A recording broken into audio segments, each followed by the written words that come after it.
Hello, hi, welcome to Leap Taken. This is Mika, and here at Leap Taken, I talk about all things witchy, craft-related, law of attraction, manifesting, esoteric, and everything else in between.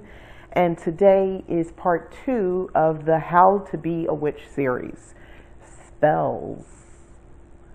Jazz hand spells. Don't laugh at me, okay? Or you can, I don't mind. Okay, so what books will we be using for today's lessons on spells? These are my 2 favorite books. Link will be in the description. I purchased both of these off of Amazon some time ago. But this is the Witch's Bag of Tricks. I got all these bookmarks in here. This is a staple. This book changed the game as far as my practice. This is very. This book doesn't cater to any particular path. You know, if you're Wiccan or not, if you're this or you're that, you can still use this book. It's, to me, like basic elementary. Like if I was conducting an actual class, this would be a must-have required reading, and we would use this book. I would base my syllabus, I base everything off of this. The homeschool mama's coming out in me. But anyway, yeah, definitely would do this. If I ever look into that, I will be taking this as kind of my framework and build off of it with, tried and true things that I know work, but that's what we're going to talk about today. Big deal book. This one, followed closely by this one. This one is a much more simpler approach to like a lot of the basic details about understanding spells. So, and energy, really. So I'll be referring to this as well. So a lot of times I'm taking from either one of these books, paraphrasing on some level, and of course applying, what I know to be true. Okay, here we go. So casting spells, honestly, one of the best things. I mean, yes, if you have the ability to talk to those who passed on the other side, if you can talk to spirits, ghosts, if you can see auras and all that sort of stuff, that's super cool, by the way. I like that. Psychic abilities, if you will. Those are cool functions of witch, or being a witch, although some people do that and they don't call themselves a witch. I know that, but you get where I'm going. But casting spells, that's kind of the jam. That's the thing when you're a witch. So makes you wonder. A question you might want to ask yourself, especially if you're watching this and this fits you: can you be a witch and not do any casting of spells? Can you still call yourself a witch? Honestly, what kind of witch are you? That's question 1. I would say, if you really were wondering about that, well, what kind of witch are you? Oh, well, I'm a traditional witch. Okay, well, a traditional witch typically casts spells. Okay, well, no, I'm an eclectic witch. Okay, so you have some sort of eclectic, path. Maybe part of that is not casting spells. That's cool. Are you sure you're not casting and you just don't realize it? We'll get into that later. I don't know about that. Or, because typically, are you doing anything? Are you doing ritual, something? I don't know. Some of us go through a time where we're not really feeling connected, or we just don't feel like doing it. It doesn't feel right. So maybe you take a magical break. If that break has lasted for a longer length of time, yeah, I would start to maybe go inward a little bit more and understand what's going on. Did I fall out of favor with what is it? And hopefully maybe this video can maybe inspire you and get you kind of excited again. Anyway, can you cast too many spells? Are you casting spells for mundane things that, maybe you shouldn't, right? I'm speaking hypothetically. The shoulds and shouldn'ts only really you can decide, really, as long as it's affecting you. If you do something to me, then yeah, I'm going to say you should not. But yeah, can you do too many spells? Well, we're going to get into that. And here's something to kind of think about. And I'm not going to go too far into this, but for those of us who are coming from a religious path, there's this thing of, and I notice a lot of people do that, of, okay, the question becomes, well, if I do too many spells or the wrong kinds of spells, who's going to check me? What's going to stop me from continuing on? How will I be stopped? Will anything ever, nothing, is it possible for someone to punish me or to stop me in the future or something like that? My short answer, without going in a lot of detail, I think the universe will balance that out. I think you will come to terms. Some people, karma is a thing. People believe in that. There's also universal law, and then there's the spirit world, spirit. And then, of course, for some of us who do ancestral work and reverence, ancestors. So I think there are checkpoints. I don't know if they're going to ding you on doing too many spells or the wrong type of spell. But if there is some sort of magical line being crossed without recognition of consequence, or, just stuff maybe that it's crossing a magical boundary into something else that brings more consequence, you might have also invited something else to balance the scales, to balance things out, because I think everything has to balance. So I don't see it as you're being punished, and there's this character who's going to come and subject you to further punishment, physical, psychic punishment, whatever, or just ruin your life because you did these things. I don't see that. I've not experienced that, and I don't really believe that, honestly, as part of my path. I also don't have this thing where a lot of people think their ancestors are always out to test them and punish them in some way because they didn't listen, like a parent-child relationship. I see a lot of people very comfortable with that. Even when it comes to deity, I see people do that with a specific goddess, especially, it's almost like a parent-child type relationship. I don't see anything necessarily wrong with that, except that I think there's a boundary there. You got to be careful with that, because you might get confused on what your real what the relationship is. And there's certain expectations that you might have that, any of these, forms of energy entity I'm referring to may not ever meet, and you might become very jaded and disappointed, and that will affect the type of magical working spells that you do in the category of the wrong kinds of spells, maybe for you. And I think, like I said, the universe will balance all that ish out. So those are my thoughts on that subject. Okay, so high level definition of a spell. A spell can be defined as a stated desire reinforced with will and fed by energy.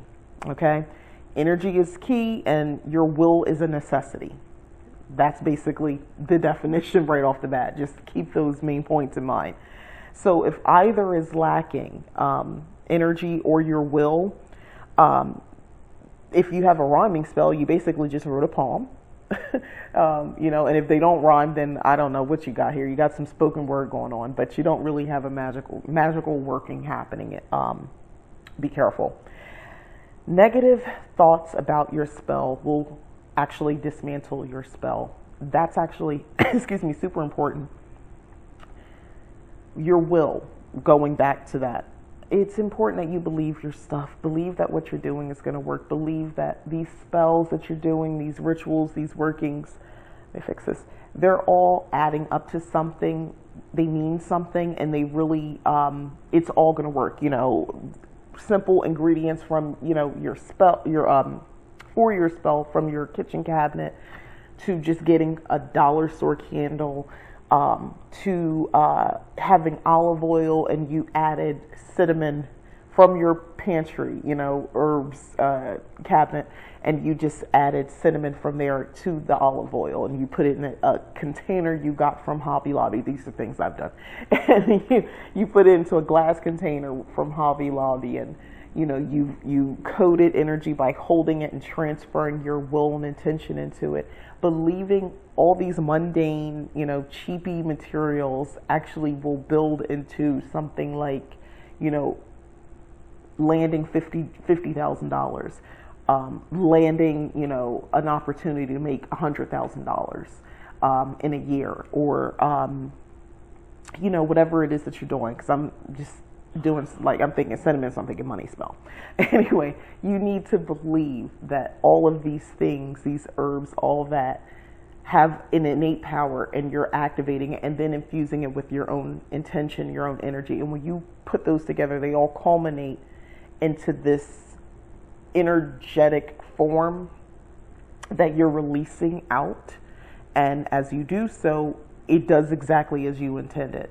So when you're done with that, you want to still believe it even once it's going out, because you will dismantle it. And when I notice I didn't say it won't work, because it's tricky. Sometimes it will work, but since your thoughts are feeding that still, then you might get the exact opposite. So everything you didn't want to happen still happens. A lot of people assume that means magic isn't real, spells don't work in general, where they're not being completely honest with themselves. I've talked to people like that, and it's like, you got to do some work on yourself. You have to recognize that you're not being truthful, because you know right before you went to bed, every night this week, you kept saying, what if it doesn't work? And that started your train of thoughts onto the doubt, worry, and negativity thought pattern. But you might not want to believe that actually did anything, but that's just how powerful our mind and it emits energy, those thoughts, and it's powerful. So you have to stay aligned, so things work as you intended. The level of energy that you put into your spell is what you can expect as far as the output. So what you put in is what you put out. So some people I think have trouble with this, because the idea of I advocate doing simple, I'm a cottage witch, so I tend to do more simplistic type of spells. Even when I do what I call multi-tiered or multi-tiered spells, or spells on spells on spells, they're usually all simple pieces of spell. The complex piece is my mind, honestly, and raising a certain amount of energy and staying aligned with that on all these different components that make up an overall bigger intention. With all of that being said, the energy that I'm putting in is very important, and the amount of energy that I'm putting in is very important. So I have to be very deliberate on where am I getting this energy from. Whether it's dance, like I keep saying, sex magic, don't sleep on that, because that's a solo thing if you choose to do it. But the point is, you want to raise very organic, raw energy. Dancing. If you don't want to do the sex magic, that's fine. Dancing. And I'm going to get to how you go from, doing this physical movement act and what to do once the energy is raised. We'll get to that, but stay with me. But it's important to raise this energy, is the point that I'm making, and getting to a certain level. And energy is everything from the tools that you use, the herbs, all that sort of stuff, because they're vibrating with their own level of energy. Okay. One other thing I did pick out of one of the books, and I love this example, it resonated with me. Think about the law of conservation of energy. I'll repeat that. Law of conservation of energy. So if you put in doubt, you get back failure, or at worst, the opposite of what your spell intended.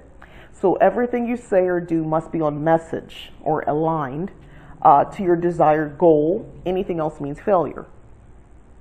And failure is basically whatever, if it's not what you wanted, it's technically failure. It's the opposite. That's not what you wanted. It's failure. If it's part of it, but not everything, technically, it's still failure, because that's not what you did the spell for. You didn't do it for just a small piece of, things to your intention to work out. You did it for the overall intention. So that means somewhere something happened.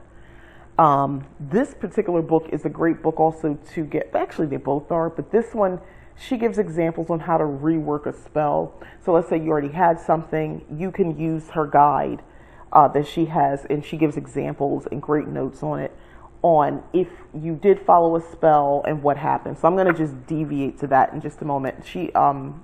It was a money spell. I love this example. So this is what the money spell required. So it said 3 green candles, the steps, that was the ingredients, or the items needed, excuse me. The steps were to charge the 3 candles, and as you light them, say, green as money burn, bring me what I need, funds to ease my way, so mote it be. Now, I know a lot of us probably would say, what's wrong with that? That sounds perfectly fine. On the surface it is. It's not the end of the world. It wouldn't be a horrible spell to do. But let me tell you what this author implies. So, first thing that stands out to me, using 3 candles is a bit of overkill. I agree. I would change it to 1. After all, the candles are each doing the same thing. If I wanted three different things that I might use three candles, but each one needs to fulfill a specific need. Back to kind of multi-layered approaches within one spell.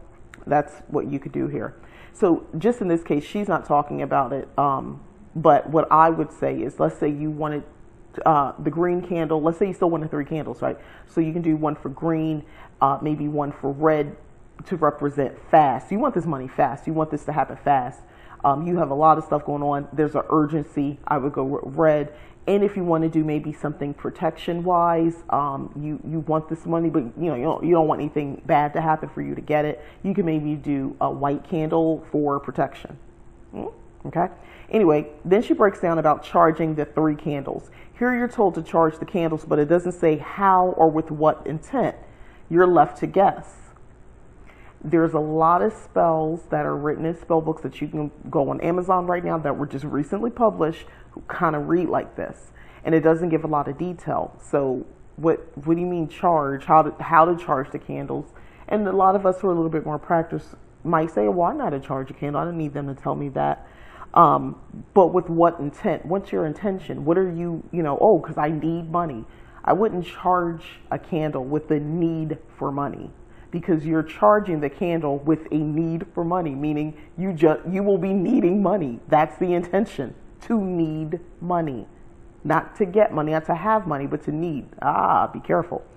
And then the words here, green as money burned, bring me what I need, funds to ease my way, so mote it be. So she says, just as in the last, that was from the previous chapter, the intent isn't specific enough.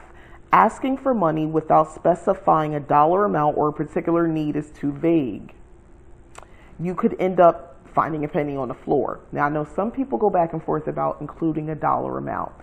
That's why she says, or a particular need is too vague. Well, if I know I'm wanting to buy a house and I want money for a down payment, that's very clear to me. Your intention is to have money for down payment.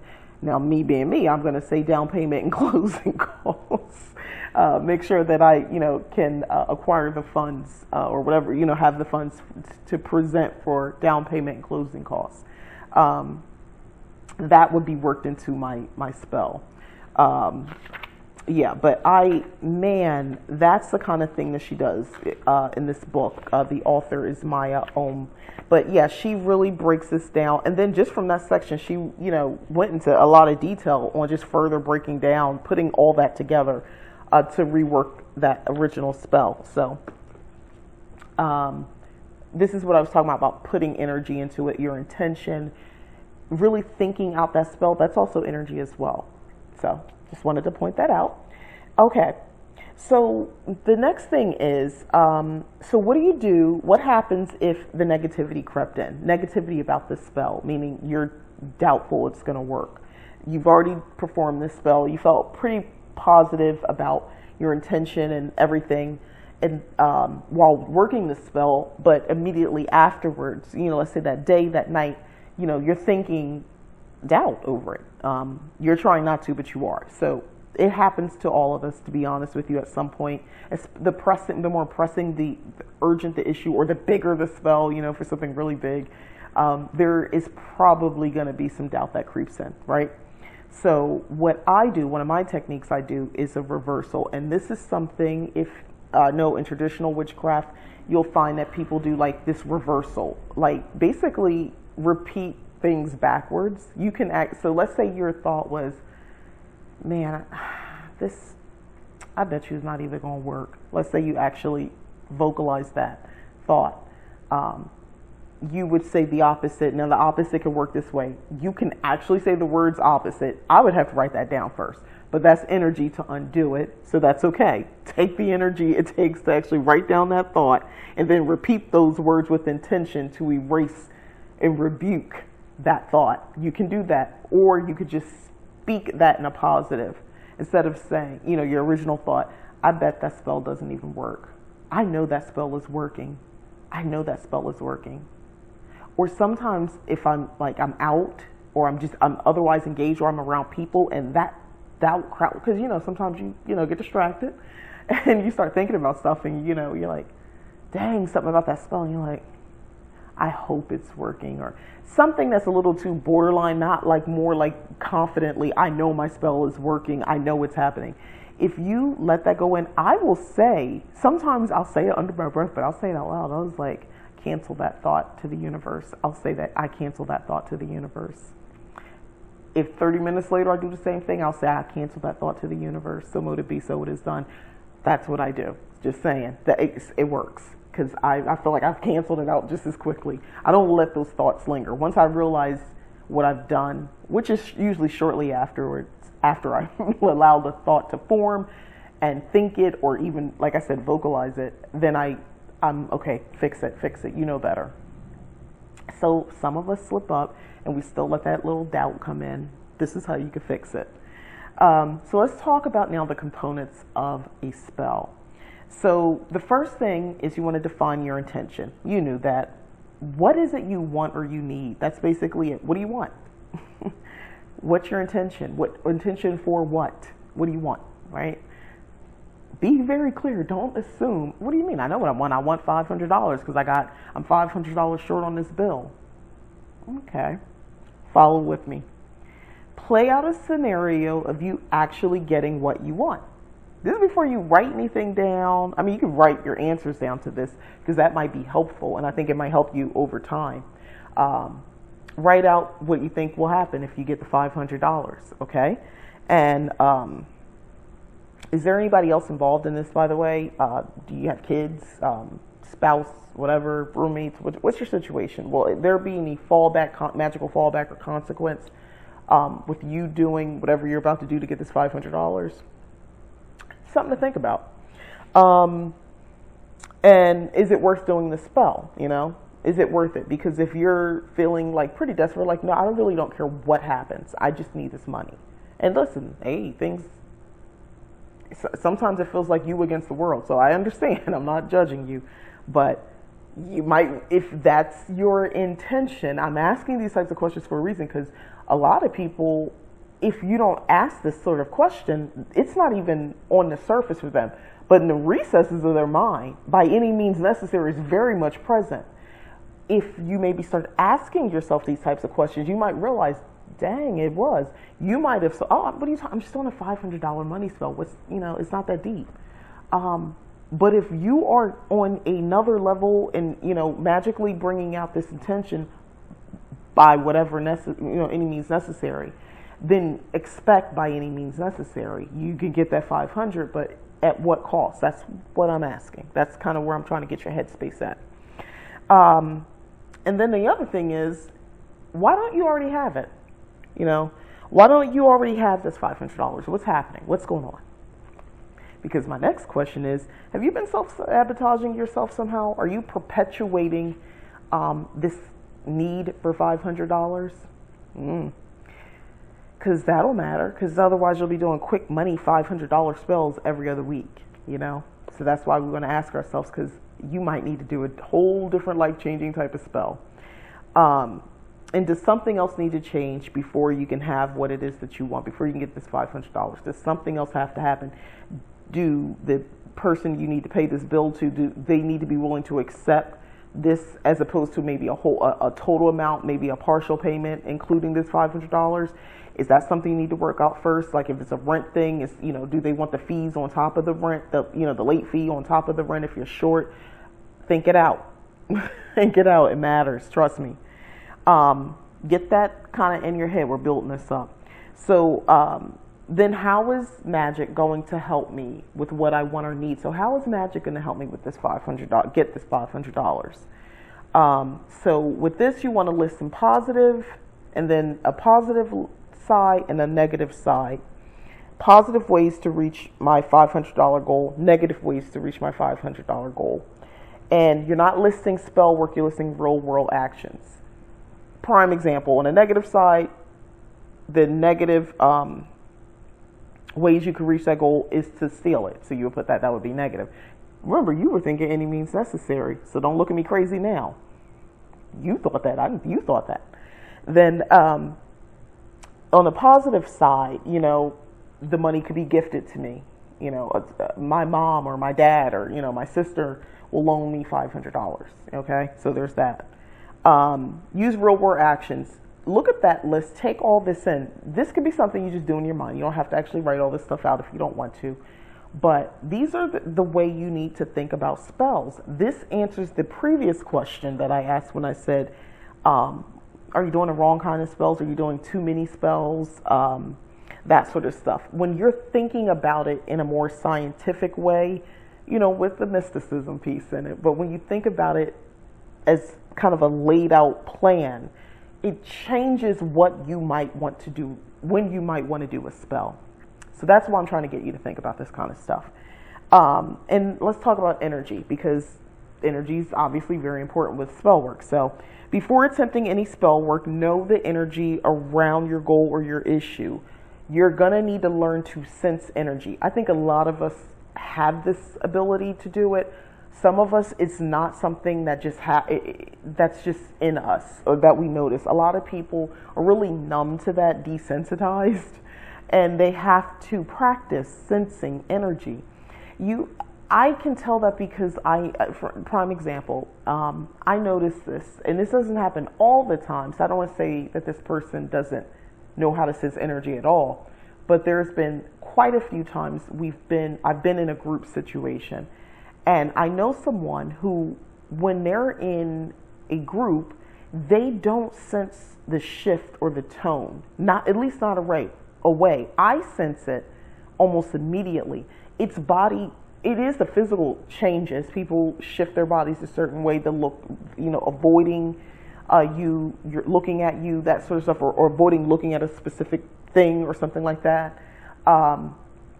Or overly concentrating on you or someone else, that sort of thing. But the point is, you can sense an energy shift. So let's say, give a little bit more context to this. So it's a group, everybody just said, oh, we're going to go to this other location. And it's a larger size group. Let's say it's like 8 people, and I'll notice that the person I'm talking about will notice that maybe that was the original energy, we're going to go to this place. But something changed and the vibe is totally different. The energy feels different. Maybe it's about not going to the first place that was suggested, maybe someplace else, whatever it is. The point is, and I'm using an actual example, whatever the next action was, I feel like there's been a shift, and that's no longer something everybody wants to do. The person I know, it seems like they don't pick up on that energy. And that's a bunch of people, but they're all kind of admitting, especially if they're all kind of on the same page about, this change. To me, I can almost feel it on my skin. Like it's hard. It's like trying to describe a color to blind people, but I can feel it. It's tangible. This is someone who I would suggest maybe get into a daily practice of learning energy. One of the ways that you can do sensing energy is, play with magnets. The balloon where you rub it on your head and it's like the static charge. That's one way. You don't see it, but you see the effects of it. The other thing is rubbing your hands together, like this to warm them up. And then, excuse me, like you would do this for a little bit longer than what I'm doing it. And then try to pull apart, and you can sense the energy kind of like keeping your hands together, and try to spread the energy apart. Focus, and if you feel like you missed it, do it all over again, and just keep trying to pull it apart. And if you practice enough, maybe you can see the energy with your mind's eye, assign it a certain color. Maybe it's just a light or something like that. Anyway, those are type of techniques you can do to learn to, like, really basic ways of sensing energy, just the energy between your hands. Use yourself. But important is, you're going to want to, as far as energy is concerned, learn how to raise energy, lower it, or grounding, and then to code it into substances, to transfer the energy into something. So when I talked about sex magic and dance, stuff like that, transfer it, send it. You're putting it either out in the ethers, into a specific object. Know how to do that, manipulating energy. So directing this energy, I want to get into that now. Use visualization for sure. I like to best way, think in colors and lights when you're seeing energy. For some people, it might be fire, you know. Think when you cast a circle, okay? Hopefully you've casted a circle, or how you think you might cast a circle. You know, when you cast a circle, if you use your finger or maybe a wand, and as you, activate each area, you know, the north and south, east, west type thing, you want to go ahead and, after you're done, you know, calling the quarters and all that sort of stuff, you want to envision maybe a blaze, and it just, maybe it's fire in the circle, or maybe it's like a bubble that can't be penetrated, you know, by any sort of entity that's not in this physical realm. Or maybe you see it as, you know, water cascading down and just protecting you, you know, some sort of element or something like that. Or you might see light. You just see, maybe it's real sci-fi in your mind. It's like, you know, these rays of light just going around, you know, that sort of thing. And nothing can get in or out except for someone, again, on this realm, a physical person with skin. Anyway, that's my suggestion on, you know, kind of seeing the energy. So when directing energy, you want to build it till you can feel like, you know, you can't, what do you say, a crescendo, so you can't go anymore. It's like, that's all I got. You're at the point of no return. The energy is just like, you are just like vibrating with energy now, okay? See that energy, you know, see that energy bursting out into the ethers, into the universe. Or take that, you're at that point, and maybe you put it into an object. See the energy coming through you, out of your body, all parts of you, directing through your arms into your hands. See it, see the fight, especially if it's like really intense. Let's say dancing or something like that. You know, you're really worked up a sweat. See, it might be flames. You see it just, or red lights or white lights, lasers, whatever, and it's just shooting out of you.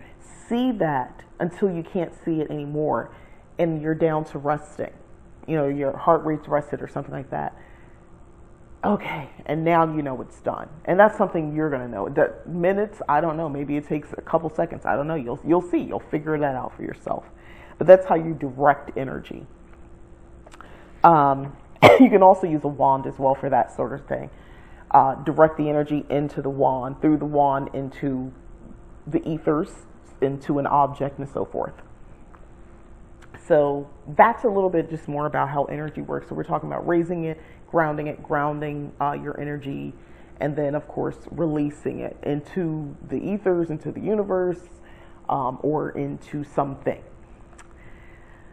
Or into food. I didn't get into that, or into food. So now I want to just go into a little bit about the discussion of rituals, charms, and spells. Here on Leap Taken, I know I have sometimes used those interchangeably. So let me give a little bit more context about that. So a ritual, and I did get these, I like the meanings a lot in the books that I got. So I think I got it from the Witch's Bag of Tricks, but I'm not sure. But a ritual is, these are ceremonies and symbolic acts and traditions that we carry out in reverence and celebration of our personal concepts of deity, or what we consider to be higher powers or spiritual magical forces. Ritual. Charms are bits of magic that work instantly. Basically, a flash of magical power that does its duty immediately upon release. A charm is quicker to perform and acts more quickly than a spell. And then a spell is a more involved form of magic, where each step of the magic is carried out consciously and often with accompanying action. Okay, so there was something from this book that I wanted to reference. I have it here, my bookmark. An example to kind of illustrate just how and why a charm might be cast. So here's the example. Suppose you get ready to leave for work and you find your car won't start. Sure, you could take time to work an elaborate spell to unclog your oil line or reset the electrical system. But it would take a lot of time to not only cast the spell, but to have it actually work and do its duty too. Spells are slower acting than charms. The clock is ticking and you're late. You simply don't have time for a spell, but you know better than to fret. You decide to cast the charm instead, visualizing the car starting, hearing in your mind the sound of the engine revving and purring. You send a blast of magical power out of your eyes and directly at the ignition as you firmly say, start. The engine catches and you're off to the office. Charms to the rescue. So that was their little example of charms. So a spell, of course, is going to be totally different because, as they said, it's a little bit more labor intensive casting a spell. So that's how, at least in this book here, they reference charms and spells. I know I don't see a lot of information about that sometimes. Honestly, when in groups that I belong to, when people are discussing it, I don't know if, they sometimes, like I said, I'm guilty of it. I use those terms interchangeably because it feels like overall it's doing kind of the same thing. The charm is just like a condensed version. So all the other steps of a spell, they're all kind of like activating at once. Hope that makes sense. All right. So practicing daily is important because how else this is going to become a little bit more with ease to you. It won't be something where you have to constantly go look at a book, although I like to look at my books because that's just me. I like to look at my own book, my own grimoire as well. I like to keep track of my stuff and I like to read over what I did. It inspires me, kind of gets me going, gets my head in a magical game. So, but maybe you don't have to look for the basics, or maybe the doubt goes away a little bit more because you're more confident because you're practicing daily. Which reminds me, they did have a section in this book about designing a magical workout for daily use. So that's something you might want to look at if you purchase this book. And they separated frequency, target skills, exercises, and the main magic. So these are things that you would do. For instance, frequency, I'll just tell you, it says, will it work for you to have a set schedule of workout days, or will you do it when you can, perhaps committing to exercising your magical powers once or twice a month, whenever time allows? Decide what works. Although a magical workout is not like a gym workout, it's the same, and that if it's convenient, we're much more likely to actually do it. So you might want to set up something where you're doing some sort of magical type of exercise to flex your magical muscle, maybe every night, in the same way that, a lot of people who, follow, Jewish, Christian, Muslim, they might do a nightly prayer. You might want to work in something along that line, magically speaking, spell-wise, at the end of the night. That's a way to sort of schedule in your daily magical workings, so you can this becomes more natural to you. The other thing I just want to add as far as spell work is use the seasons to your advantage, the energy of the season. In the summer, it is hot, especially where I live, it's so freaking hot. So you want to use that to your ability. Use the energy from the sun, yes, the energy, to charge things. There's certain, maybe not necessarily oils, but there's certain potions, sun tea, prime example. It's an herbal elixir. You put it into the windowsill and the sun basically, it gives its energy and changes it. That's a level of alchemy there too. But anyway, the point is, use the sun's energy. That, it's summer, use it.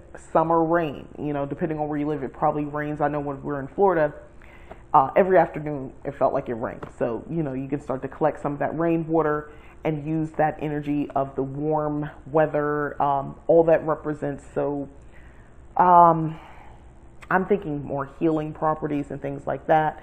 Maybe save it for when the winter comes and when it's cold and things seem bleak. Maybe you add that to other things, other potions, to bring you a little bit more of that summer magic.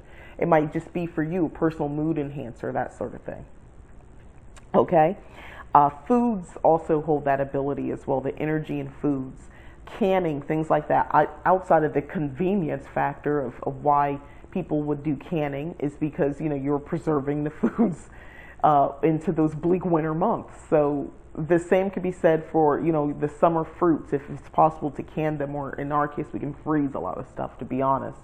And then, you know, revisit it, you know, make a bunch of pies that only are, you know, make sense to have in the summer, that sort of thing. And maybe have that in the winter, freeze them or whatever you're going to do, and have in the winter. And again, you just invite those feelings of just that warmth and that those energetic days and fun and all that you intend, you know, you get a little bit of that on those days where it's just cold and wet and rainy outside, you know. So just my little example about that on seasonal magic. Color magic, please, definitely color magic. Employ that into your spells. The color of the candle does make a difference. I mean, if you don't have much, you just have a white candle, you can kind of make that work the way you want. But get a little bit more serious about boosting up your magical supplies.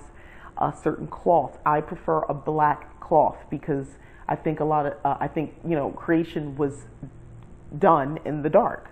So even now, so I feel like I'm creating something, so I want my altar cloth to be black, to be dark, that sort of thing. Herbal magic. Employ herbal magic. Get comfortable with herbs. Like I said, if you're not someone with a green thumb, if you're not a green witch, you can buy your herbs. You know, buy the best if you can. Buy the organic ones. That's okay. Why not? The energy you're putting into this really does matter. Your intentions are pure. Use the organic one. Are there ways, oh, well, yeah, you can use the cheap, you can do this. You can, but if you're in the position where you can go ahead and spend the extra $1 or $2 or more on this particular thing, go. If you can, do it. I think it matters. I do. You know, I know a lot of people feel that, oh, well, the cheap stuff works just fine. Yes, it works just fine. But imagine if you had a little bit of extra money and you could invest a little bit more into it, energy, because money has its own sense of energy. Then you're expecting different type of results maybe on the back end. Okay. But yeah, herbal magic, get familiar with just some basic herbs, basil, oregano, garlic, you know, you can use garlic powder or actual garlic if you want. Excuse me, if all of a sudden I can't think of any herbs beyond that. Isn't that crazy? Salt, people, pepper, that sort of stuff. You want to go ahead and get comfortable with the usages of herbal magic. And as I mentioned, candle magic for sure. And then overall, to me, kitchen magic, because you can fix a lot of stuff. Sometimes make a soup, make some tea, make your own customized tea. Learn how to put certain herbs together. Send away for it. Subscribe to tea. Yes, they have tea memberships with herbal teas, with loose teas. You can start to create your own. You can send away various places, have them delivered to you, and you can make your own combination. If it's not possible for you to grow your own herbs to make these teas, or you can grow some herbs, but maybe some more exotic things that you can't do, you can order from it. The point is, get familiar with these organic substances that emit their own energy. Now infuse your energy into it. Stay in vibration with what that organic substance energy is. I'll get into that in a moment because that's a thing. But stay in that vibration as well. Okay, yeah. All right, so yeah, that's the other kind of kitchen magic. So yeah, get with it. Study. If your spells don't work, like I said, this is a great book for understanding how to rewrite or rework a spell. This one, which is I'm about to go into, is great because they go in a lot more detail about magical mishaps and how to avoid them. So that's what we're going to get into now. So we're at the point now, what could possibly go wrong? That's where we're at, you know. What could possibly go wrong? Well, I'm about to tell you. So there are 4 different things that they talk about here that I find are true when it comes to what might go wrong and how not to. let that happen again. So spell regression, mislaid magic, perpetual spell casting, and magical fallout. So spell regression is magical energy associated with a recently cast spell is recoded, reverting the spell back to an earlier stage and aborting the magical process. So what causes this? That'll probably explain the meaning a little bit better. So dwelling on the earlier stages of the magical process after a spell has been performed, dwelling on earlier stages of the magical process after a spell has been performed recodes the energy, as it's still associated with and very easy for you to access, reverting the spell back to whatever part of the ritual you were thinking of. So here's an example. Examples include recounting the details of a currently active spell to a friend. That's why I say keep it to yourself. Mentally replaying images from the ceremony you performed last week, or emotionally or mentally focusing on the initial need for the spell. So you're too focused on the process and the need. Sounds like some law of attraction stuff, right? So how do we avoid this? So once you've cast a spell, do your best to put the matter and the magic out of your mind. So as soon as you finish performing a magical rite, you've taken a moment to recuperate, immerse yourself in a mentally or emotionally engaging activity. So this will put your thoughts off the spell so the magic can progress, preventing failure due to mental interference. So that's spell regression. Told you, mine is very active. You got to be careful. The other thing is the mislaid magic. So magic, what is it? So magic functions in a way that the spellcaster hadn't intended, leading to unexpected results and unwanted outcomes. So I think a lot of us might have dealt with this before. So what causes this? So mislaid magic occurs when a spell method used contradicts the magical principles. Remember I was just talking about the herbs on which the magician is seeking to operate. So how do you avoid this? To prevent mislaid magic, take care when planning and executing your spell work. So they break down some common mistakes to avoid. So mismatch mediums. So listen to this. A powder absorbed through physical contact will be useless if the subject of your spell lives an ocean away. So a talisman crafted to ease tensions at work will be ineffectual locked in a drawer at your home. A spell meant to attract a lover will last longer and work better if the magical energy is sent out into the world rather than ingested in a potion for a one-time effect. See, it matters what type of magic you're doing. Study. Making sure the medium or form of your spell makes sense for the goal you're hoping to achieve will produce better results. So they gave some examples. For short-lived yet powerful effects, try potions. For magic intended to support a personal transformation or self-improvement goal, a talisman. And ritual baths work nice. For spell work to affect a particular person or place nearby, powders do work well. For fast acting, on-the-spot magic, try a simple word, number, or visualization charm. And then again, for far-reaching magical goals, a full-blown ritual or spell is best. So, just something to do, to think about. So that's mismatch mediums. Then another example is sloppy spell work. This is still under the mislaid magic. So sloppy spell work, spilled potions and powders, dirty wands, clean up. Mildewed herbs, old herbs, get up. If you haven't used them, go and replace them, guys. Soured anointing oils, that sort of stuff, like old ingredients, basically things that went stale. Yeah, throw those out. Don't use that. Sloppy spell work, that you can have some horrible effects from that. Clean your ritual stuff. Clean your altar space. Clean things. Cleanliness is important. It is. Physical, mundane cleanliness. Faulty planning. So mislaid magic also occurs when a spell goal does not fit the actual needs of the practitioner. For example, casting a spell to land a new job when the real issue at hand is beating an old addiction is not likely to be effective. So, you like to get high on a weekend. And sometimes come Monday, your head's not in the right place and you've been warned. So you get fired because you're not in the right headspace come Monday.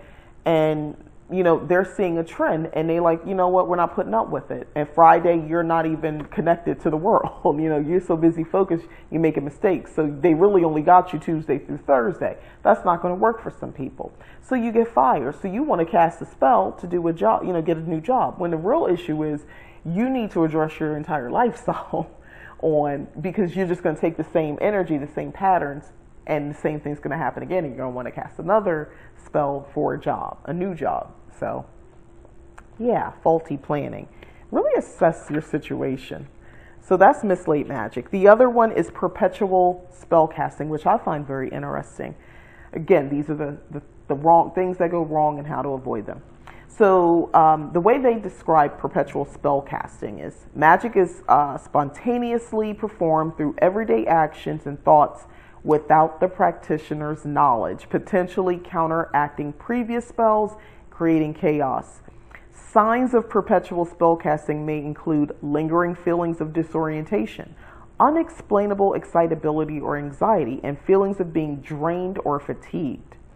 So what causes this? The spellcaster unintentionally remains in a state of ritual consciousness following a magical working, resulting in what amounts to the Midas touch of magic. So it's kind of like you left your on button. You left the on button on. you didn't turn it off. And now, magic is just chaotic and awry. So how do you avoid this? Grounding yourself after every magical working prevents perpetual spellcasting. I believe this is a lot of people's problem. I think a lot of people, for the most part, care about what they're doing. Maybe not every spell, but most spells that you're casting. But I think that the perpetual spell casting is a thing. You didn't disengage, from that ritual or from that working. Anyway, so through the process of grounding, your energies are consciously detached from the rite just performed, and your mind returns to its normal, non-magical resting state. I think that's super important, by the way. And the last one is magical fallout. So magical fallout is the unintended and unfortunate karmic effect of magic that doesn't play by your rules.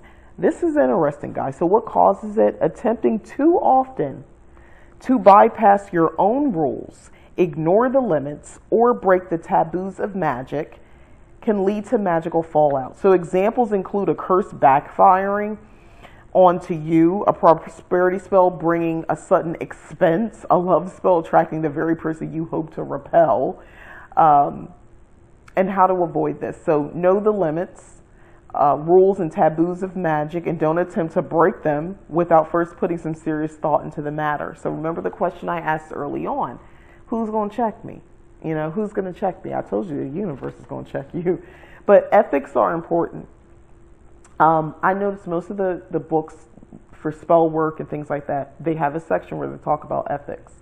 Ethics are not what I'm telling you is right or wrong, should or shouldn't. You need to have your own sense of morality and ethics. That's why you need to have a book of shadows or a grimoire, because you need to write this stuff down. That video is coming Wednesday. Why you need to write stuff down. But yeah, you need to write this kind of stuff down on because let me tell you, the more you practice and the more you're open to different things, sometimes you need to kind of come back to your home on what is it that I know to be true about what I do, my magic. It doesn't mean it can't be modified down the road, but your ethics, you should have a general foundation on what you're willing and not willing to do, magically speaking. So think about it, because life is life and things happen. We have kids. I'm trying to think of things that bring you to the brink of doing stuff you would not normally do. Something happens to one of your kids, you'd be surprised what you're willing to do. And I'm not just talking about hexing. I mean, something happens to them, you might be willing to sacrifice yourself for someone else, magically speaking, or whateverly speaking, but with a magical intent, to save your child or do something. I mean, you could be taken to the brink if you feel desperate enough, or righteous enough, to know what you're willing to do and not do. Karma, if you're believing that, it could be your best friend or worst enemy, depends on how you look at it. Limits and love spells, they talk about that still under the same subject. Love spells. Magic is going to have its limits, guys. Listen, if the person's not interested in you and they don't notice you, and you've actually tried to approach them with just a simple hello, or a couple times you saw them and you're like, hi, how you doing? How was your weekend?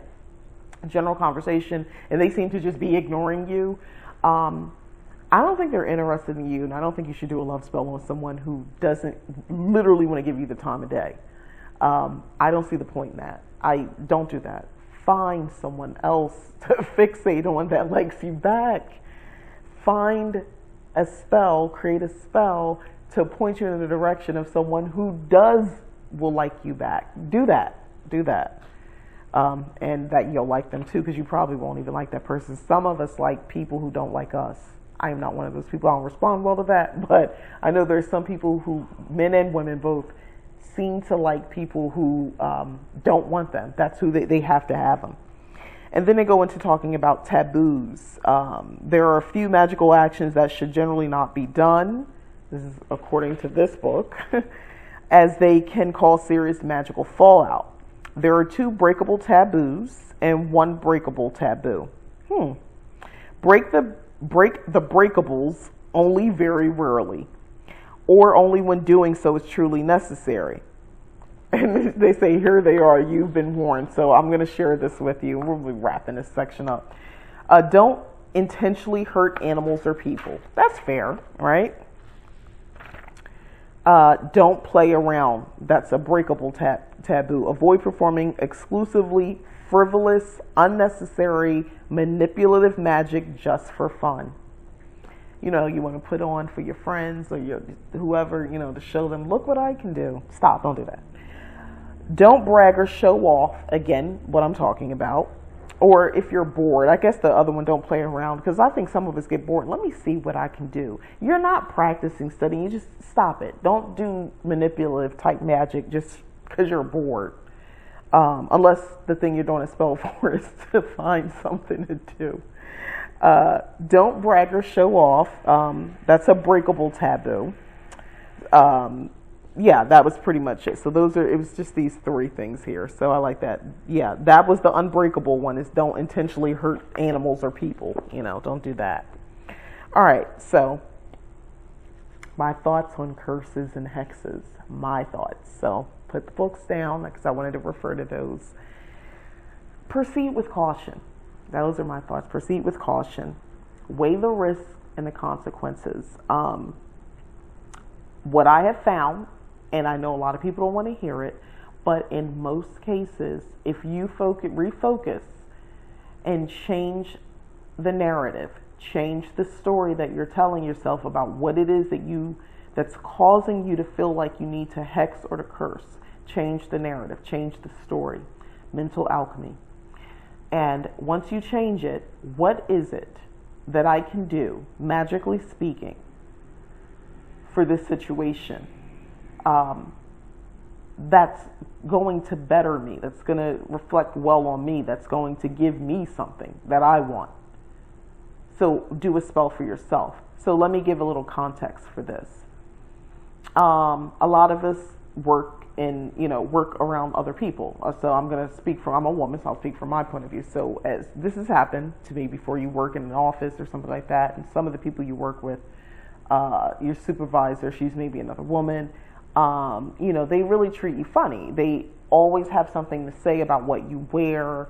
When you get braids or don't get braids, you change your outfit, you wore more makeup that day, this color. Like, they have a comment about everything. I know somebody else who tells me this was happening to them. There's a couple people who it's the comments, and it's not always like, oh, that's a nice outfit you have on. It's like they want to break down, like, it's the day after the Oscars, and they're doing a show on what everybody wore. That's what they want to sit there and pick you apart on a regular basis. That type of environment. So it's, for some of us, it would be annoying, maybe a little flattering. Maybe you could kind of change that in flattering and actually motivate you more to look nicer. Actually, maybe you'll be in a position to move forward. I think it's this thing clipped out. I said maybe if it brings you confidence, it'll make you feel better, and you can maybe move out that position, get a promotion, get transferred, whatever else. Okay, so I would be focused more that way. That would be, I'm that type of person. But if you're someone, there's some of us who are a little bit more sensitive. Let's just be real. Or have moments, I mean, listen, or at that stage of their life, they're just more sensitive. Maybe, we'll just say that. And the commentary, on a regular basis from these different people feels like a tear down. And every day it's eating away at them. So they might want to curse on these people because they feel like the people are intentionally being mean-spirited and they want to hurt them. They want to hurt their feelings. I definitely understand that type of thought. It doesn't mean you're wishing death on people. So a curse could just be, maybe they, you might be really fed up. You say you want them to be fired. Again, I would not focus it that way. I'm not saying it's wrong. I'm saying there's a better way to approach it. The spell, I would use my energy, all the energy I'm going to raise for a spell, for me. I would say, put me in a situation where I am surrounded by positive people and have a positive work environment. That would be my intention, positivity, because don't assume people can't change. They might be acting this way, whatever. It's a lot of times it's one ringleader and lackeys, people just following behind what the other person does. All that one person shifts, everybody else shifts, and then you have a cool work environment. Yes, grown people, we can still work like this. Unfortunately, some of us are like this. We just follow the leader. The point is, focus that and let the universe sort it out. It might be to your benefit. Maybe they all transfer. Maybe they actually do get fired. And whatever it is, but you don't want to deal with that fallout energy of that situation. Instead, make it about you and a positive work environment for you. It's a better way, a better frame than automatically going into curse and hex. Which, if you get better at doing this, you'll find you rarely ever do that. I rarely ever. It's not necessary. If I feel like there's friction or strife and there's something or someone causing it, I'm not thinking destroy them or modify. I'm thinking, universe, give me this to make this better. Move me here, or, provide, I'm thinking from me perspective, not them, and it seems to work for me, just saying. But yeah, that's my very long video on spells, which it should be pretty long because spells are intriguing and it's a lot of details. And I didn't even get into everything. But that's why you're going to go ahead and order these books. At the rate I'm going, I need to be getting some sort of kickback. But go on and order these books because I found that these were super helpful in my study. Excuse me, well into my witchcraft studies. I have this, and I still reference those. I love those books. They are so great for understanding spells. Plain, simple speak. You'll love it. Anyway, and they have, like I said, they have worksheets and exercises, so it's more interactive, like a workbook. So thank you for watching. Please like this video if you've enjoyed the content.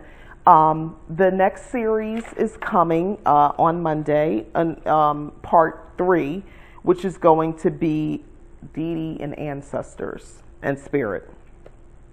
So the woo-woo for sure is coming. So stay tuned for that video. Again, like this video, please, and subscribe if you haven't already. And I really appreciate you if you've already subscribed. So thanks again. Bye-bye.